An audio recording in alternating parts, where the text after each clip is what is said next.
Cecils, Delicatessen, and Restaurant. That's what you're going to hear about on today's episode of Scouting the Cities. One of the first places I ever went to in Minnesota, I kind of tell the story in this episode a little bit, but me and my dad stopped in there because, we love a good hole in the wall, good family joint.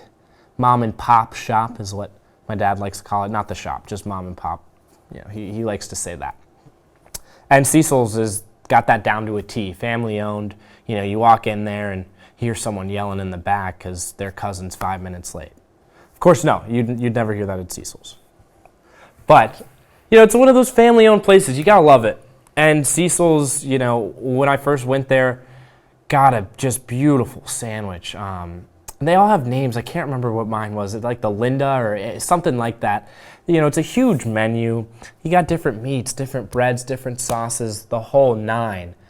Open since 1949, the owner now, Sheila Leventhal, the daughter of Cecil and Faye Glickman, the original founders of the place before Sheila and her husband purchased the restaurant, which you'll hear about in this episode. But, when Cecil's opened in 1949, which a long time ago, there were about 12 delis around. Now, there's just one. Whose is it? It's Cecil's, because it's the best. It just is. I go to school for journalism, or, journalism and digital media double me. And they always tell me about non-biased reporting. I'm going to be biased. This is my podcast. It has my name on it. I've already tossed that one out the window. What are we, 9 episodes in? This place just rocks. It's so good. I remember, I think it was before it became wintertime. It was warm outside nonetheless. I'm skateboarding, and all of a sudden I get in my head, God, Cecil's cookie, man. Cecil's cookie, that would slap right now. It would taste real good. So I do the 1.5-mile, 2-mile skateboard ride, longboard ride, and go get myself a cookie. Now that, might not sound like a lot, but a guy like me, all the potholes around and all, you guys know how it is in Minnesota. So I get myself a cookie, and that just speaks to everything. I get my bread at Cecil's. I get my salami and cheese at Cecil's because, I like good sandwiches. So I'm gonna spend that little extra dime for some good food. And it really isn't even that much more expensive at Cecil's, and with how much they give you, and it's just better. I don't know. Are you gonna have a smile on your face during the day or not? I feel like that's kind of what it is for me. I love Cecil's, and I loved this interview. You just hear all the history. When you walk by a restaurant, you pass by a restaurant, you see there's so much history, and Cecil's is just that to a T. You can tell just from looking at it, from the logo to just how it looks on the inside with the tile flooring, and when you get into the restaurant part, there's pictures on the wall telling the history, and I'm so happy that I got to hear about this history, and I'm so happy that Sheila was able to come down. Special thanks to her daughter, Becca, for helping set that all up and learn about this history because it's rich and it's beautiful and it's awesome. Without further ado, it's Cecil's Delicatessen and Restaurant. Hear from Sheila and myself on Scouting the Cities right now. So, Sheila Leventhal, is that? Leventhal, okay. Yeah. Sheila Leventhal, the owner of Cecil's. So, family-run business since 1949. I will tell you, Cecil's is one of the first places I ever went to in Minnesota. Went to eat. Yeah, went to eat. So I came and toured with my dad, St. Thomas. Yes. And we love a good hole in the wall, and I think my mom found it on Yelp. And so she knew this is the spot for you guys. And we love it. So and every time my dad or my mom comes, we go there, and I'm bring whoever comes and visits as well. So Cecil's, great food and everything. So you start off in 1949, or not you, your parents. Go ahead. They brought me to work with them. They brought you to work? Yeah. Yes, they did. And I had to pack eggs. In those days, the eggs came in a crate. They still come in a crate, if you're in a restaurant. And I had to pack them in the little things because we always sold eggs and butter and milk. So how old were you when? 8. 8 years old. Wow. So what was that like, going to work every day? It wasn't every day. I have no memory other than maybe, I think it's what they told me. I don't remember What I remember is when I got a little bit older, and my sisters and I, well, the youngest one wasn't around yet, but my sister and I were like 2.5 years apart, and my mom would, in the back of the store, there was the storage area, and she had a little two-burner, and she would cook potatoes and eggs for potato salad. And my sister and I would sit on these wooden pop crates, and we'd peel potatoes, into whatever. Yeah. Yeah. Wow. I mean, that's a memory I do have. Yeah. Do you ever or I guess maybe not anymore, but when you got a little bit older, did you ever have those memories come back out of the back of your brain oh my God, when I was 13 years old? Well, it's interesting. I can see myself at 13 dusting the shelves with a feather duster. I can visualize that, but I don't really remember it. I don't remember waiting on customers, but I did.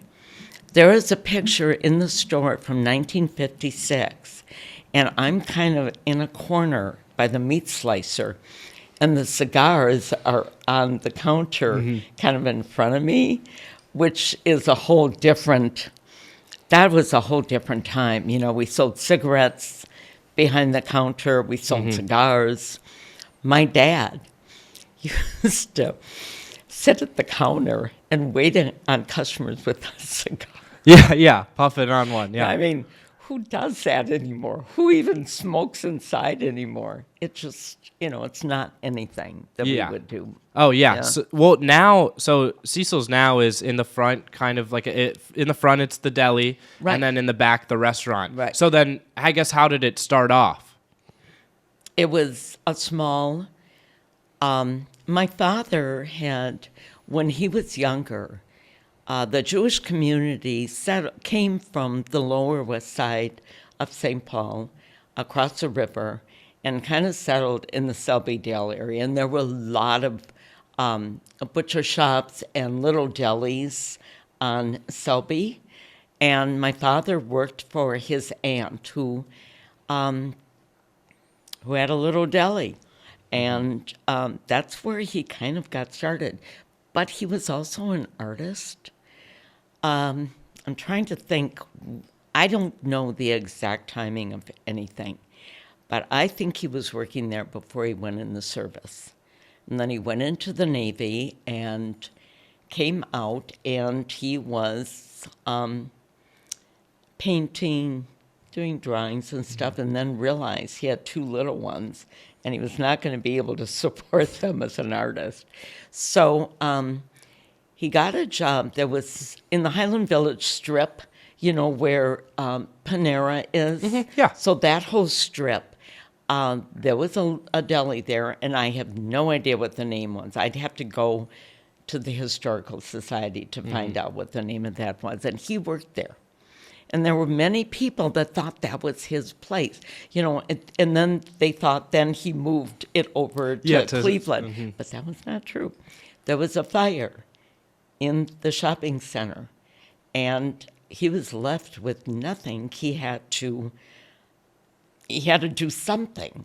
And this little grocery store, which actually was built in 1948, I don't know how it came to be, but he and my mother bought it. And he wanted to make a Jewish deli out of it. It was just a grocery store. In my memory, it was really old. In 1949, it was super old. I had no idea. And next to it, on one side where the parking lot is, was an empty lot with billboards. On the other side was woods. And my sisters and I, we you could walk through the woods where the 2 apartment buildings are. So these are memories. These are the kinds of memories I have. All right, so they had the deli. It was doing well. And I got married. My father said to my husband, you're marrying my daughter. Maybe someday, you'll be in the business, blah, blah, blah. To my husband, that was everything. because he graduated from the University of Minnesota. It took a long time because he always worked through school. When he graduated, we had 2 children, and we were buying our first house. And that was in 1964. And my parents decided that the business was not big enough to support 2 families. Meanwhile, David had worked there for a while, and they decided to build a restaurant. And in doing so, they also decided they wanted to bake their own bread. So they partnered with a Baldinger Bakery, which is still in existence today, but they don't do the same thing. They do, I don't know what they do besides. They do a lot of stuff, but their big thing is McDonald's buns. Yeah. Oh, wow. Oh, Okay. my Lord. All right, So and you guys were like first on them. We did that first. They would bring, and we had this huge oven. My husband went to Dunwoody to learn how to bake, and I think it was a 2-year program. So he learned everything there was to learn, and then he was a baker for a long time. You know, Wow. so never had enough room to make the product, but Baldinger would bring us daily the raw product, the raw formed breads, and we would proof them and bake them. Oh, wow. So we always had fresh bread. That's amazing. Yeah. So and then, bagels. So then, the restaurant part, was that built onto the building? Restaurant was built exactly where it is today. The oven is exactly where, it's a different oven, but it's exactly where it was in the back. Yeah. And in the back is where we do all our prep work. You know, we make potato salad, coleslaw, and my mother, in creating the restaurant, felt that she could be the host, the cashier, the cook, and the waitress. And that's what she did in the beginning. And eventually she hired people that worked for her and did, cooked. It must have been terrible for her. Running all around. I was helping out, but more involved in raising my family and having a few more kids and stuff like that. Yeah, but that must have been terrible. Oh my God, I couldn't imagine. I mean, I worked at a restaurant growing up, and I started off as the busboy, right? You know, like 14 or whatever. I worked at an Italian restaurant with, the Italian family kind of, I guess, it's like the family place. So, running around bussing tables. And then, like, as I got older, I started bussing, waiting, hosting. And I was like, damn, boss, like, Mario, you're going to have to pay me a little bit more, but doing the whole thing, cooking and everything, that's unbelievable. Yeah. And she did. And it was really hard. It was very hard for her. But we had some of the employees that they hired, and my husband did some of the hiring. Some of those employees stayed for many, many years, well into their 70s and 80s. We had a woman that was making blintzes for us to sell and to serve in the restaurant. She was also making potato knishes. But what ended up happening is her arthritis she worked till she was 92. Yeah, oh my Lord. And her arthritis was so bad that we did a time study. I didn't do it. I think my husband did. And it was costing like 60 cents a blintz to make it, and we were selling them there was no profit whatsoever. Yeah, so eventually we had to stop doing that. And we brought the product in. They were, So the start of Cecils, I guess, is the meats, right, from Chicago. Yes. So it started off selling the meats. I guess, how did your father just get all that knowledge from working at his aunts? I think so. And, yeah. And I think a lot of it was live and learn, you know. So in those days, when they opened the restaurant, it was strictly kosher. Now, we had dairy and meat, but that's a Minnesota thing. We had only kosher meat, but we also sold dairy. and out east you can't do. There's no such Yeah, thing. yeah, you no, know, it's yeah, either that's no. meat Uh-huh, or yeah. dairy. Yeah, but my mother was obstinate. She would not put that Reuben on the menu. People wanted a Reuben, and she wouldn't put it on because it was mixing dairy and meat. When she finally gave in and she created this Reuben that nobody else in the country has, the sauce that she used for the sauerkraut, nobody, you could go anywhere in the country and you could not get a Reuben like that. Reubens typically around the country are with Thousand Island dressing. So we have that too. And for a long time we only had one Reuben, and now I think we have 5 different ones.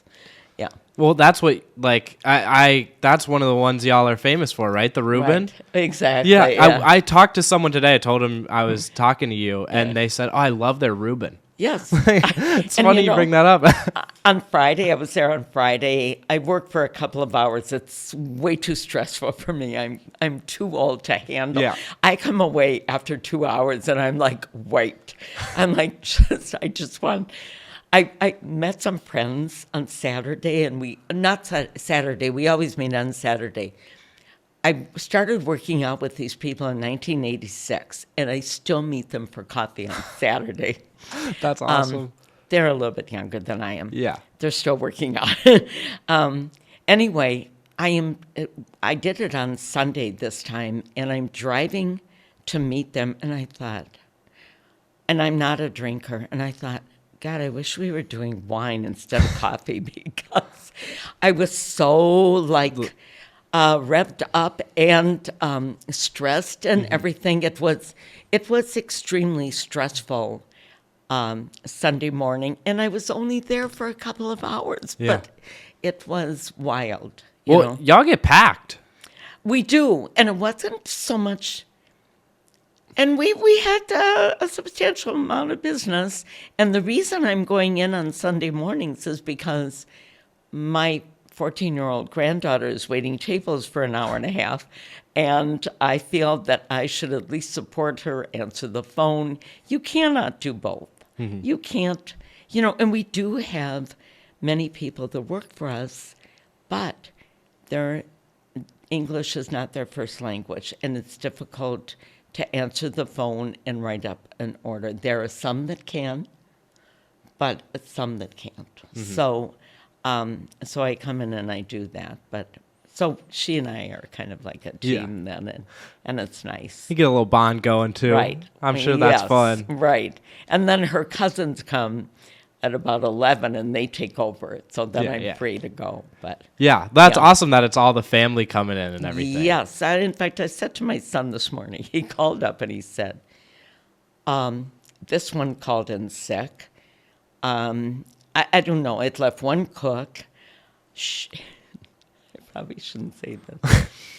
She wouldn't cook with somebody that was already there, so we'd call somebody to come in.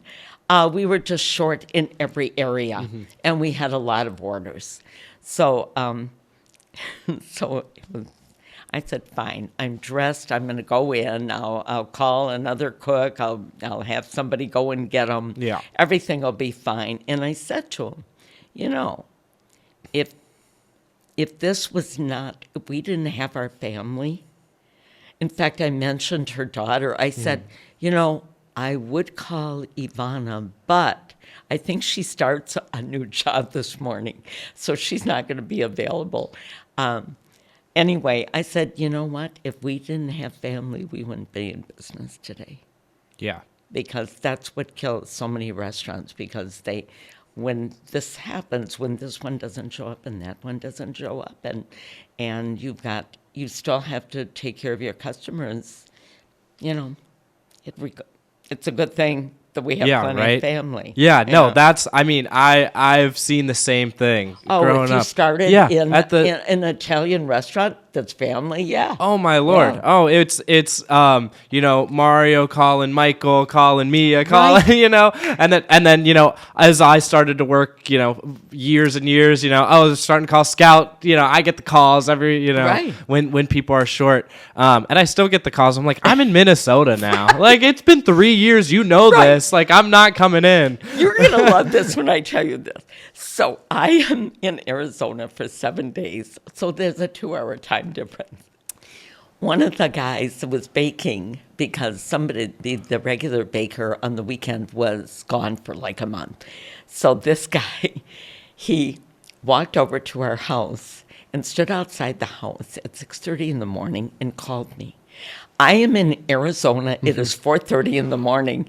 My phone is right by my bed, and he calls me, and I said, I'm not going to use his name. I said, do you not realize that I'm in Arizona? It's only 4:30 in the morning. I really can't help you. I'll tell you what, though. I'll tell you what. I'm going to call Brad, and he'll come and let you in. So then I called my son. Okay, a few weeks later. And I had not gone away for a very long time. So it was a few weeks later, and I'm in Palm Springs. And it is 5:30 in the morning, and I get, was it a call? Was that a text? Whatever it was, it got me going. And I ended up I got 4 texts in a period of 20 minutes. Uh-huh. At that time, at 5:30 in the morning, well, forget it. I wasn't going to fall back to sleep. Yeah. No. Yeah. Yeah, because life goes on, especially when you have a cell phone. Oh, right. know you're Makes here. it so much easier to everyone to bug you, right? But that's so funny that they call you. Oh, yeah. To take care of things. Yeah. That's how it goes. That's just how it good. is, Obviously, you were a very good employee. I Very tried my reliable. best, right? I'm sure. So I guess, when did you start getting into the business more so? Like, you start taking a heavier hand in it? Okay. I still helped out when my kids were growing up, but I wasn't there regularly. And in 1980, my husband and I bought the business from my parents, and they just left. They walked out the door, and my mother I don't remember her coming back, going inside that store for at least 3 months. Wow. After like 31 years, right? About? Well, I don't know. They were not, no, 49 to 1980, 31. Becca's saying yes, 31. So, that was it. We're on. And before that, my husband and I had been looking around to open a second location around the Twin Cities. And my father said, if you do that, you'll never have this.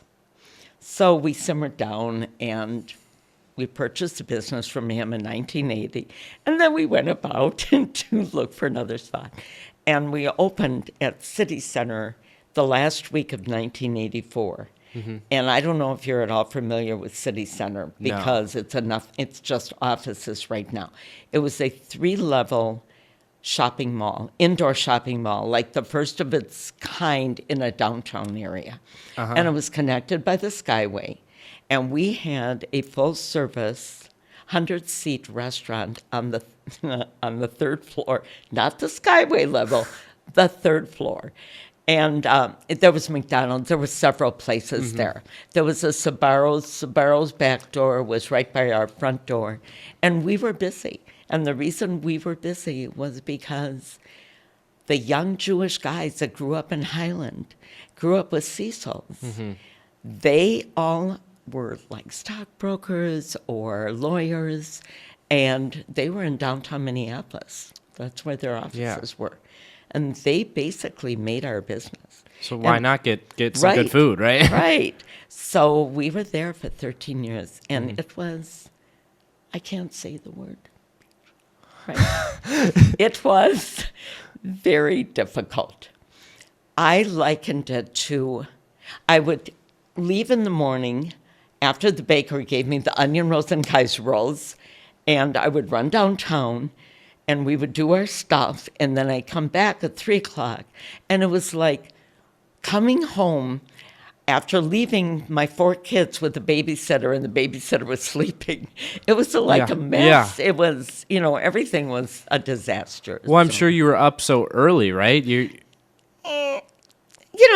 I mean, I'm always like a 6:30 in the morning, but that business. Cecils doesn't open till 9 o'clock. Okay. We have prep and we bake and stuff like that, but the restaurant opens at 9 o'clock, and so does the deli. And it's that way every day of the year. The only day the restaurant is closed is on Thanksgiving. Oh, really? Yep. That is the only day. Why? Why is that? Is that? I think it's just kind of to give us a day of rest. Yeah. Well, is that just how it's always been? Open 364 days? Well, not really. In the old days, when my parents owned the business, they used to close on Friday night for Shabbat, but they were open on Saturday. They were also closed on Mondays. I don't know if the deli was closed on Monday. No, it wasn't, but the restaurant was. The restaurant was closed on Mondays. Then my parents took a long trip one year, and when they came back, David and the young guy that was managing the restaurant at that time decided that we were going to be open every day. Yeah. They were probably a little upset, but, we made it work, and that's the way it is. We were not open on Christmas Day. And in 1994, I was back from City Center. It was Christmas Eve day, and I said to my son, Brad, why don't we open tomorrow? I'll cook, or you can cook, and I'll wait tables. It'll be fine. Mm-hmm. Well, it was like we were never closed. We were mobbed. Oh, yeah, because you're the only one open. Right. And it was terrible. It was just terrible. But we made it work after that. After that, once we did it. Then you realize, what once you need. we did it, then we had staff that worked. And we had enough Jewish employees in those days to make that work. So, that was, all we did was put a few posters around the store. Mm-hmm. I mean, no notice whatsoever, and that was it.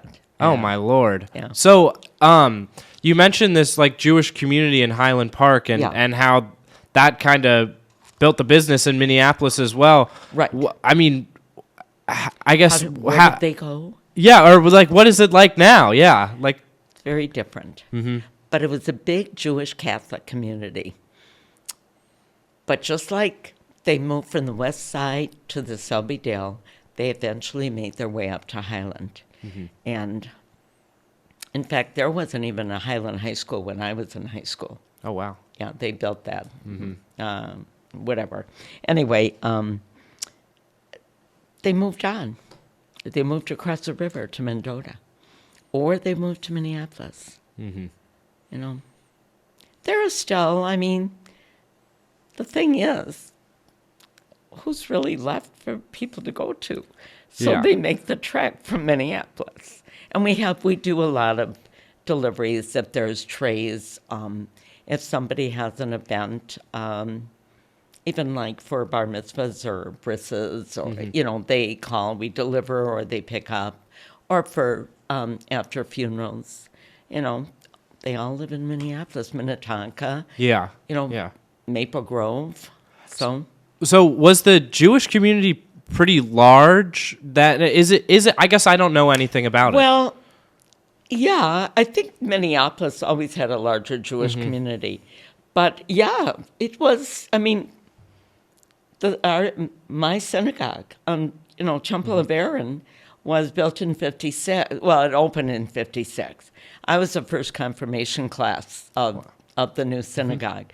And it was substantial. So and they filled up. They had 2 services for high holidays. They had 2, they had a morning. They had 2 morning services, one early and then a later one. And that went on for years. And I can't even go into the history of that because I'm too old to remember everything that's gone on. Yeah. Well, there's so much, I'm sure, right? Yes, and we've had a big turnover in Yeah. our clergy. Yeah. Very different. So now, what is the large part of the Cecils business? Is it because there's so much? I mean, like, I guess they all kind of balance out, right? Yeah, well, a lot of catering, a lot of box lunches. I mean, I guess you would call that catering. Trays and box lunches every day, and then you've got the restaurant customer. It's very difficult. I don't know if we will ever learn, when you say balance, I don't know if we'll ever learn to balance. Here you've got, like this morning, they're busy doing all the stuff for deliveries, and then the restaurant starts to fill up. And then people start coming in for takeout. And it's difficult to keep everybody happy. Oh, I'm sure. But I've got some really good people. Yeah. So We have some really good people. yeah. So now it's I guess is it your kids in the restaurant now, or? Well, we kind of share. My sons are basically running things, but as I say, it always took 4 people to run that business. And it's very difficult for 2 people to do it alone. So, we're there. You make do. We make do. And it's nice that it's the family too. Yeah. So the Cecil's menu is pretty large. There's Yeah. a lot on there. Yeah. I guess you said your mother was the original creator. Yes. When she created it, did she start off throwing everything like that's how it was, or? Actually, it's interesting because there are some sandwiches that were originals that are still on the menu, but the menu was only this big. Yeah. It was very little. And that included the drinks and desserts. And it was one little, it wasn't even, we've got it. We've got, Yeah. we've got them. And we've got all the menus. My son is great. My older son is great about keeping all that stuff, and he's got it locked up and everything, because you don't want to lose it. So, and it's a history. Yeah, right? Yeah. I'm sure you guys have a lot of like the old photos and everything around the restaurant as well. Not as much as we'd like. I wish that we had more. Like my younger son would like to have the walls covered with those old photographs, instead of what we do have. But it's very, very difficult. Well, it's just a lot. Well, I mean, there's that whole history that we don't have. That there are a couple of boxes of pictures that I have never gone through. So my parents have been both gone, 97, 98. That's when my father died in 97. My mother died like a year later. And I haven't gone into those boxes, but I bet we could find some good pictures. Oh, I'm sure.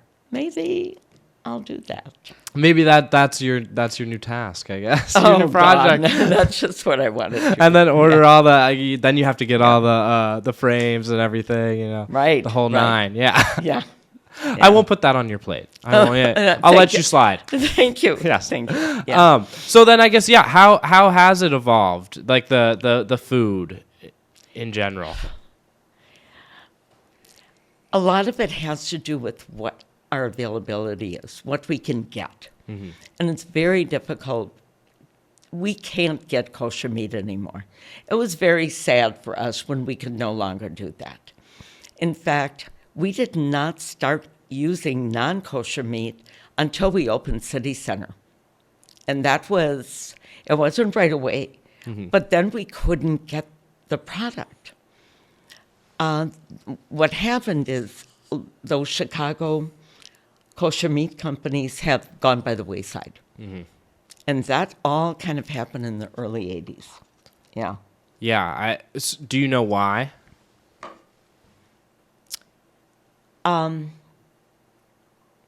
Well, Kosher Zion, which was our main supplier, very good product, very tasty. We were dealing with, I think I would call him the son-in-law. And it was very good. And when he passed away, they just didn't pick up the ball in the right way. And I'm hoping that there's nobody alive today that will hear this. And it just fell apart. I mean, that's how it goes, kind of, a lot of times, right? Yep. So then, I guess, how did you recover from that? Then, Oh God, it was.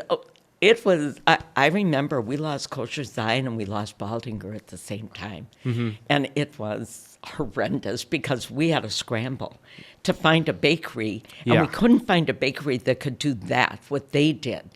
So I don't know. We got through it. Yeah.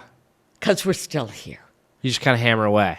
Yeah. I mean, it took a lot of work, and we did recover from that. We had to keep going regardless. I mean, we found another kosher company, and then that fell by the wayside. And pretty soon, the only way today that we could get kosher meat is from the East Coast.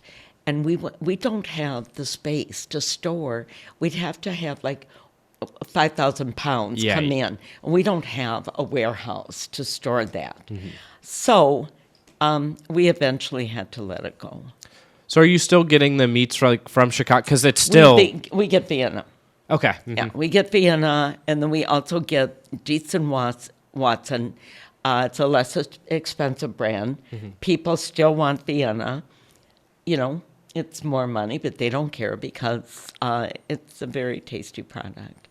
Yeah. Well, but both of those companies supply us, you know, with pickles also and sauerkraut. And, yeah. the whole nine. And then like there's also like the grocery kind of area in Cecils too with like I've got I got like frozen pierogies there once, which I had literally never seen before in my life. So those things come from a company that took, all right, so besides Kosher Zion, we were dealing with a company called Twin City Poultry. A similar thing happened. The owner died, and things kind of... fizzled. Yes. They continued for a long time, but they just, you know, sometimes you've got the one person that keeps everything going. And anyway, when they left us, that was also a terrible thing. We were getting all our kosher turkey from them, and frozen chicken to make chicken soup. So their salesman ended up, I'm not sure, I think he's with a company called A&L. We still get from A&L. We get from him. There's another company. So those things, those kosher items, come from out east, but they have to come via this other company. Yeah. And we get other things from them. But we can't get kosher meat. So the option would be if we could bring in through them, what's it called? It's out east. National. What's it called? Hebrew National. Thank you. Hebrew National. Yeah. If we could get that. If we could bring that in. But I don't know. I think we just decided it's... We also had a slicer that only cut kosher meat. Okay. I wouldn't even have thought that was a thing. Well, if one kept kosher, they wouldn't want you to cut it on a slicer that had non-kosher meat. We also had a separate cheese slicer. We still have a separate cheese slicer. We don't cut, that would be a mess to cut them. So, the peanut gallery is me. Yeah. Anyway, yeah, I know. You wouldn't think of that. No, separate knives and everything. Yeah. That's crazy. Yeah, I guess so. Right. So this is obviously a taxing business, and you said 4 kids? Yeah. So growing up, or I guess, getting older and everything and running the business with the kids, how did that affect like your personal life, I guess? Like, what was that like? You know what? my husband had this thing that he wanted family dinner every other Sunday. And this went on forever. And that was his way of making sure that his family stuck together, even if they were working under the same roof and they didn't agree with one another. Once they were at family dinner, there wasn't really, I don't think we got into business talk too much, no. But then and he did all the cooking for family dinner. He did all the cooking. He didn't let me do any of it. And then things changed. Things changed in the last 3 or 4 years, and it was too difficult, and he's not cooking anymore, and it was getting to be too much on me, because to do the cooking and the dishes and everything, even though my kids helped, my girls helped, it was still very difficult. I miss those family dinners. We still get together as a family. We still have some things, but I do miss that, because that's, when I can see everybody, even though they all go in different directions. Yeah, right. I'm sure. So I guess, has the family spread out a little bit now too? Well, it's really only my 2 sons that are working in the business right now. Yeah. And because it works better that way. So it isn't that they've gone away or anything.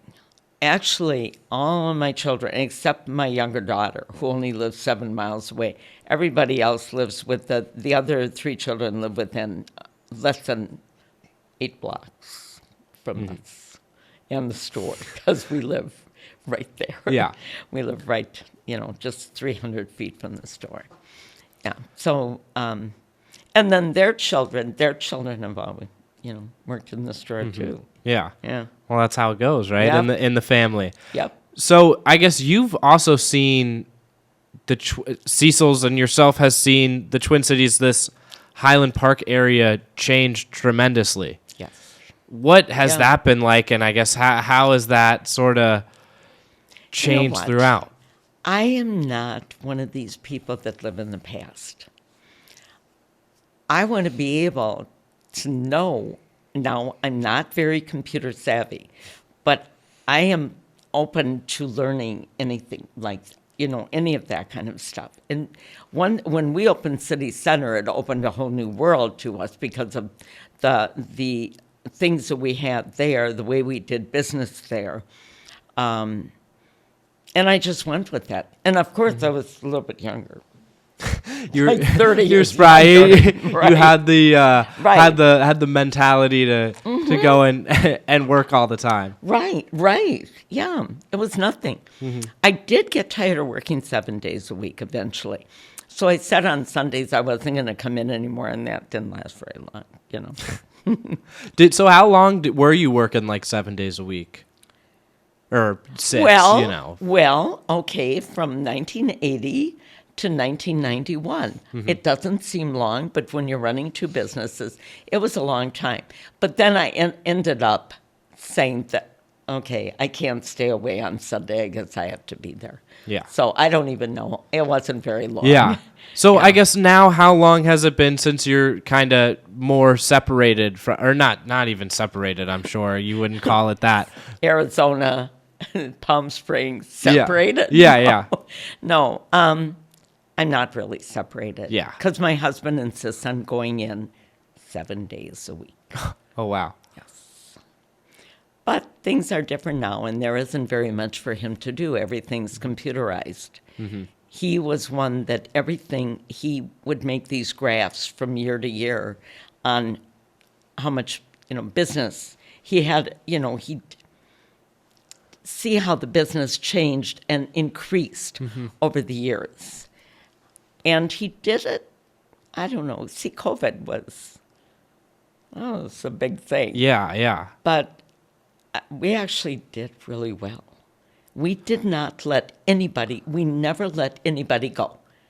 We lost a couple of young people but everybody else stayed. The cooks. Oh, in the restaurant. Wow. Yes. Uh-huh. Because we needed people to make the food and pack it and run it out to the car or deliver it or whatever. Wow. Yeah. And everyone stuck around. Yep. That is awesome. Yeah. We were very lucky. Yeah. We knew how to do takeout Yeah. I guess you had, how long you guys have been doing it? forever. Yeah. I mean, my mother created the first trays that we did. We have pictures. Really? Yeah. Well, that had to be like a new thing, kind of. Because people like still, now people Yeah. are like stopping doing the trays after COVID. Well, yes and no. We still deliver trays. Yeah. Well, I mean, they still want the. Well, a yeah. tray. But, and there is still some curbside. Oh, yeah. Yeah. You guys still do some curbside? Yeah. Oh, wow. Yeah, there's still some people that insist on doing that. And it's interesting. During the winter, I saw a lot of people wearing a mask. That is Isn't interesting. that interesting? I mean, I don't blame them, Yeah. because they don't know where we're coming from. We don't know where they're coming Yeah. from, so. Yeah, it's better safe than sorry, right? Yeah, but I just love the whole glove thing. Oh my God, I can imagine my father. If my father had to put on gloves to slice meat, forget it. Yeah. I mean, he was an old timer, Yeah. Well, that's just how it was, Yeah. Yeah. So I'm sure you've met so many people over the years, so Yes. many interesting people. I have. Do you have any I guess regulars, any people that like specific or Yeah. stories that stand out? That stand out to me?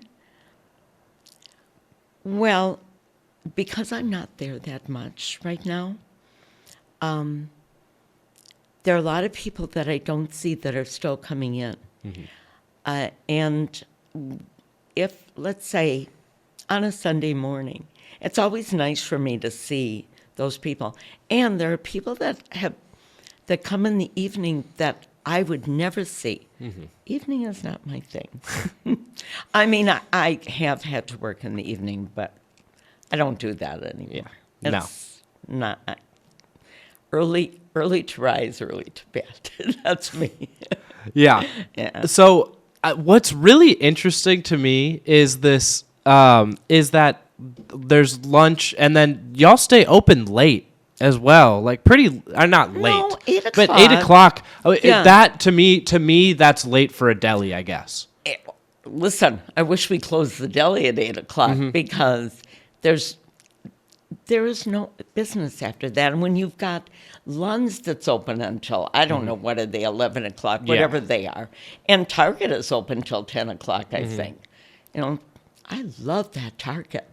The little mini one? Yes, they have everything.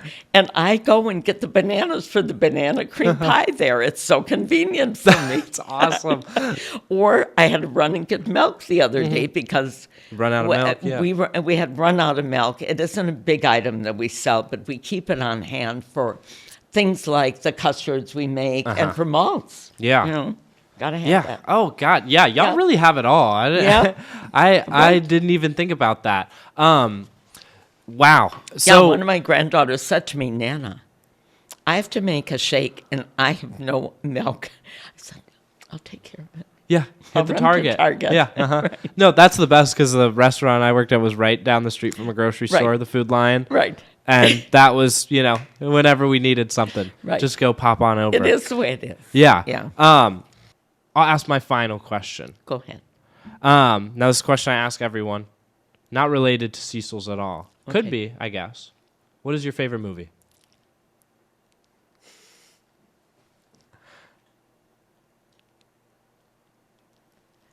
Oh my God. Pretty Woman. Oh, beautiful. I mean, great movie. You I can't. love that. Yeah. It's a fairy tale story. It's just awesome. It's fun. Yeah. You never get tired of it. You're right. You don't. It's a Yeah. fun movie. Thank you. Yeah.